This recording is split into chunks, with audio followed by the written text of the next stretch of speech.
ಬಂದಿದೀವಿ ಅಜ್ಜಿ ಅವ್ರೆ, ಇನ್ನೇನಾದ್ರೂ ಇದ್ರೆ ಈಗ್ಲೇ ಹೇಳಿ. ಹೌದು, ಮತ್ತೆ ಹೇಳಿದ್ರೆ ನಮ್ ಕೈಯಲ್ಲಿ ಆಗಲ್ಲ. ಇನ್ನೇನು ಇಲ್ಲ, ದರ್ಶನಕ್ಕೆ ಹೋಗೋಣ ಬನ್ನಿ. ಒಂದಿದೆ ಅಜ್ಜಿ. ಏನಿದೆ ದಿವ್ಯಮ್ಮ? ಪ್ರದಕ್ಷಿಣೆ ರೀ, ಅದನ್ ಮಾಡ್ದೇನೆ ಒಳಗ್ ಹೀಗ್ ಹೋಗ್ತೀವಿ.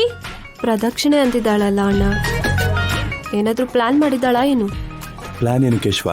ಏನೋ ನನ್ಗೂ ಗೊತ್ತಿಲ್ಲ ಸರ್, ಪಂಚೆ ಮಾತ್ರ ಲೂಸ್ ಆಗಿ ಉಡ್ಸೋದಕ್ಕೆ ಹೇಳಿದ್ರು ದಿವ್ಯಮ್ಮ. ಅಜ್ಜಿ ಕಲ್ಪನಾ ಅಜ್ಜಿ ಇಲ್ಲೇ ಇರ್ತಾರೆ, ನಾವ್ 3 ಜೋಡಿನೂ ಪ್ರದಕ್ಷಿಣೆ ಮಾಡಿ ಬರೋಣ, ಏನಂತೀರಾ? ಊರಿಡೀ ಸುತ್ತಿಸ್ತಾ ಇದ್ಯಾ, ದೇವಸ್ಥಾನ ಸುತ್ತಿಸ್ತಾ ಇದ್ಯಾ, ಇನ್ನೇನ್ ಹೇಳಿ? ಪುಣ್ಯನೇ ಅಲ್ವೇನಪ್ಪ, ನಮ್ ದಿವ್ಯ ಯಾವಾಗ್ಲೂ ಒಳ್ಳೇದೇ ಮಾಡೋದು. ಹೌದು, ಎಲ್ಲ ನಿಮ್ಮ ಒಳದಕ್ಕೆ. ತಾತ ಅಜ್ಜಿ, ಮೊದ್ಲು ನೀವು, ನಿಮ್ ಹಿಂದೆ ಅಣ್ಣ ಅದ್ಕೆ, ಆಮೇಲೆ ನಾನು ನನ್ ಗಂಡ. ಬಾರೆ, ನಾವೇ ಮುಂದೆ ಅಂತೆ. ಇಂಥ ವಿಷಯದಲ್ಲೆಲ್ಲ ಮೊದ್ಲೇ ಕಳಿಸ್ತೀರಾ, ಬನ್ನಿ.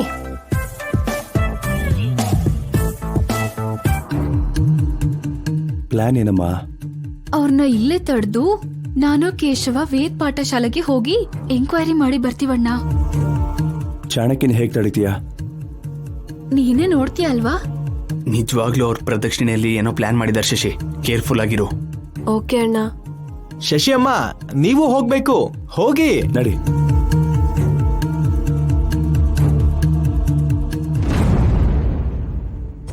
ಏನೋ ನೀನ್ ಬರಲ್ವಾ ಪ್ರದಕ್ಷಿಣೆಗೆ?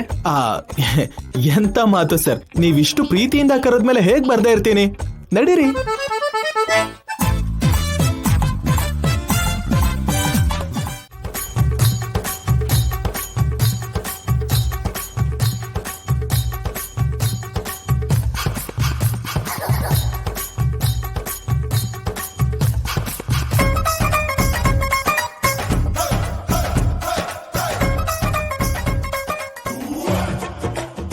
ಇವಾಗ ಏನಾದ್ರೂ ಮಾಡ್ದ್ಯಾ?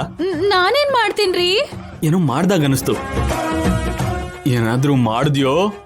ರಾಮ್ ರಾಮ, ದೇವಸ್ಥಾನದಲ್ಲಿ ಏನ್ ಮಾಡ್ತೀನ್ರಿ? ಅದು ಅಷ್ಟು ಭಯ ಇರ್ಬೇಕು.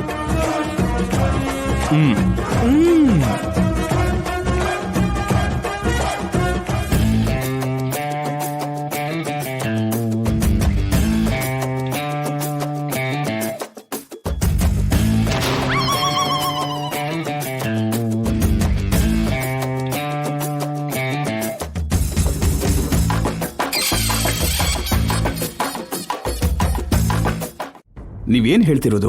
5 ತಲೆಮಾರುಗಳ ಹಿಂದೆ ವೇದ ಪಾಠ ಶಾಲೆಯಲ್ಲಿ ಓದಿದ ಹುಡುಗರ ವಿವರ ಬೇಕಾ? ಕೇಳೋದಕ್ಕೆ ನಿಮ್ಗೆ ಇಷ್ಟು ಆಶ್ಚರ್ಯವಾಗಿರ್ಬೋದು, ಆದ್ರೆ ನಮ್ಮ ಅಗತ್ಯ ಅಂತದ್ದು.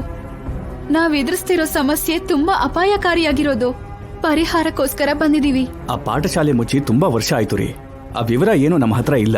ಆ ಸಮಯದಲ್ಲಿ ವೇದ ಪಾಠಶಾಲೆಯಲ್ಲಿ ಓದೋರ್ ವಿವರಗಳನ್ನ ಭದ್ರವಾಗಿಟ್ಟಿದ್ದಾರೆ ಅಂತ ಆ ಪುರೋಹಿತರು ಹೇಳಿದ್ರು. ನೀವು ಸ್ವಲ್ಪ ಪರ್ಮಿಷನ್ ಕೊಟ್ರೆ ಆ ರಿಜಿಸ್ಟರ್ಸ್ನೆಲ್ಲ ನಾವು ಹುಡುಕ್ತೀವಿ. 5 ತಲೆಮಾರು ಅಂದ್ರೆ ತುಂಬಾ ವರ್ಷಗಳು, ಅಷ್ಟು ರಿಜಿಸ್ಟರ್ನ ಹೇಗೆ ಹುಡುಕ್ತೀರಾ? ಎಷ್ಟೇ ಕಷ್ಟ ಆದ್ರೂ ಹುಡುಕ್ಬೇಕು ಸರ್, ತುಂಬಾ ದೂರದಿಂದ ಬಂದಿದೀವಿ. ಪ್ಲೀಸ್ ಪರ್ಮಿಷನ್ ಕೊಡಿ ಸರ್. ಸರಿನಮ್ಮ, ನೀವಿಷ್ಟೊಂದು ಕೇಳ್ಕೊತಾ ಇರೋದಕ್ಕೆ ನಾನು ಒಪ್ಕೋತೀನಿ. ಪಾಠಶಾಲೆ ರಿಜಿಸ್ಟರ್ಸ್ ಎಲ್ಲ ಈ ರೂಮಲ್ಲೇ ಇದೆ, ಯಾವುದನ್ನು ಹಾಳು ಮಾಡದೆ ಹುಡುಕಿ, ಇಲ್ಲ ಅಂದ್ರೆ ಮೇಲ್ಗಡೆ ಇರೋರಿಂದ ನನಗೆ ಪ್ರಾಬ್ಲಮ್ ಆಗುತ್ತೆ. ಸರಿ ಸರ್, ಥ್ಯಾಂಕ್ ಯು. ಬಾ ಕೇಶವ.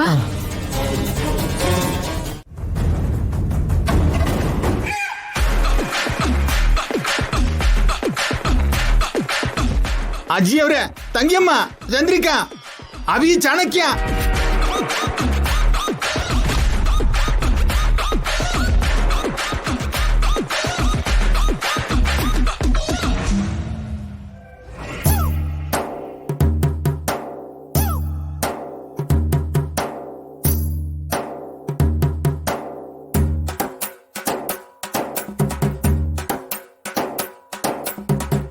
ಕಿವಿ ಕಿತ್ತೋಗೋ ಹಾಗೆ, ಗಂಟ್ಲು ಹರಿಯೋ ಹಾಗೆ ಕಿರ್ಚಿದ್ರೆ ನಿಮ್ಗೆ ಯಾರಿಗೂ ಕೇಳಿಸಿಲ್ವಾ?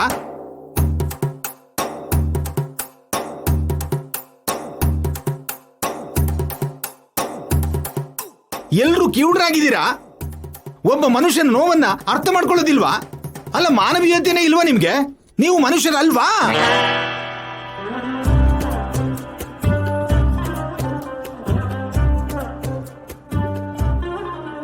ನಮ್ಮ ವಿಷಯನ್ ಬಿಡಪ್ಪ.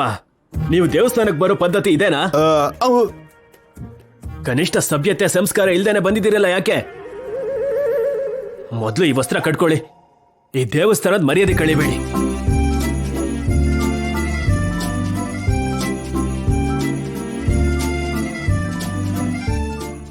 ಕ್ಷಮಿಸಿ ಪುರೋಹಿತ್ರೆ, ಆ ಆವೇಶದಲ್ಲಿ ಅರ್ಧನಗ್ನನಾಗಿ ಹೊರಗಡೆ ಬಂದ್ಬಿಟ್ಟೆ.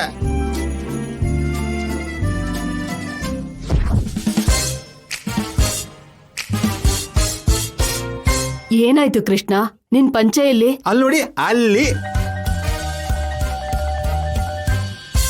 ಅದು ಚಾಣಕ್ಯನ್ ಪಂಚೆ. ಇಲ್ಲ, ಇದು ನನ್ ಗಂಡನ್ ಪಂಚೆ. ನನಗಾಗ್ಲೇ ಅನುಮಾನ ಬಂತು. ನಿನ್ ಪಂಚೆ ಏನಾಯ್ತಣ್ಣ? ಅದನ್ನ ನಿಮ್ ಗಂಡನ್ ಕೇಳು. ನನಗೇನ್ ಗೊತ್ತು? ನಿನಗೆ ಗೊತ್ತಿಲ್ಲದೆ ನಿನ್ ತಂಗಿ ಪ್ಲಾನ್ ಮಾಡ್ತಾ ಇದ್ದಾಳ? ನಿಂಗ್ ಗೊತ್ತಿಲ್ಲದೆ ಈ ದೇವಸ್ಥಾನಕ್ಕೆ ಬಂದ್ವಾ? ನಿನಗೆ ಗೊತ್ತಿಲ್ಲದೆ ಇವೆಲ್ಲ ನಡೀತಾ ಇದ್ಯಾ?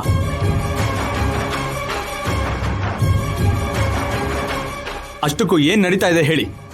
ಮನೇಲಿ ಹಾವಿರೋ ವಿಷಯನ ಮುಚ್ಚಿಟ್ರಿ, ದೇವಸ್ಥಾನದಲ್ಲಿ ನಿದ್ದೆ ಹೆಸರಲ್ಲಿ ಏನೋ ಮುಚ್ಚಿಟ್ರಿ, ಏನೋ ಪ್ಲಾನ್ ಇಟ್ಕೊಂಡು ಈ ಊರಿಗೆ ಬಂದಿದ್ದೀರಾ.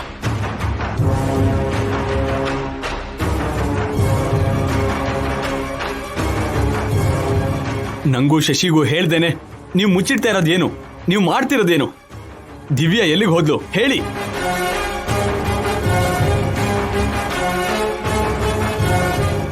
ಚಂದ್ರಿಕಾ, ಚಾಣಕ್ಯ ನನ್ನ ಪಂಚೆ ಎಳ್ದ್ರೆ ಎಳ್ದ ಬಿಡು. ಈಗ ಪೂರ್ತಿ ಎಲ್ಲ ವಿಷಯನೂ ಬಾಯ್ ಬಿಡಿಸೋ ತರ ಇದ್ದಾನೆ. ಹೌದು ಪೌಡ್ರು, ಇವ್ರಿಗಿನ್ನಿ ಮಹೇಶ್ವರದಲ್ಲಿ ಶನೇಶ್ಚರನೇ. ನಮ್ಮಣ್ಣ ಕೇಳ್ತಿದ್ದಾನಲ್ಲ, ಹೇಳಿ.